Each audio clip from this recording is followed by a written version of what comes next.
ചോറ് വെച്ചപ്പം കുറച്ച് വെന്തു പോയോ അല്ലെങ്കിൽ കുറച്ച് ബാക്കിയായോ എന്നാൽ പിന്നെ ഒന്നും പേടിക്കണ്ട, നല്ല ടേസ്റ്റിൽ അടിപൊളിയായിട്ട് ഒരു വട തയ്യാറാക്കാം. അപ്പം അതിനായിട്ട് ചോറെല്ലാം മിക്സിയുടെ ജാറിലിട്ട് നന്നായിട്ടൊന്നിങ്ങനെ അരച്ചെടുത്തിട്ടുണ്ട്. വെള്ളമൊന്നും അധികം ചേർക്കല്ലേ. ഇഞ്ചി കറിവേപ്പിലയും പച്ചമുളകും പിന്നെ കുറച്ച് ക്യാരറ്റും പിന്നെ സവോളയും കൂടെ നന്നായിട്ട് ചെറുതായിട്ട് അരിഞ്ഞു വെച്ചിട്ടുണ്ടായിരുന്നു. അപ്പം അതും കൂടെ ഈ ചോറിനകത്തേക്ക് ഇട്ട് കൊടുക്കുക. എന്നിട്ട് കുറച്ച് റവയും കുറച്ച് അരിപ്പൊടിയും കൂടെ ചേർത്തിട്ട് ആവശ്യത്തിന് ഉപ്പും പിന്നെ കുറച്ച് കുരുമുളക് പൊടിയും കൂടെ ചേർത്തിട്ട് നന്നായിട്ട് മിക്സ് ചെയ്തെടുക്കാം. ആട്ടപ്പൊടിയോ മൈദപ്പൊടിയോ ചേർക്കാവുന്നതാണ്. എന്നാലും ഇങ്ങനെ ചേർത്ത് കഴിയുമ്പോൾ കുറച്ച് നല്ല ക്രിസ്പി ആയിട്ട് കിട്ടും.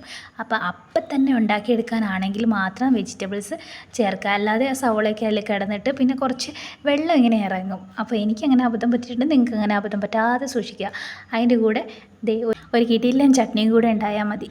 അടിപൊളിയായിട്ട് തിന്നാം. ക്രിസ്പി ആയിരുന്നു, അത് മാത്രമല്ല നല്ല ടേസ്റ്റി ആയിരുന്നു. അപ്പോൾ ഇങ്ങനെയൊക്കെ ചോറ് ബാക്കി വന്നാൽ ഇങ്ങനെ ചെയ്ത് നോക്കൂ.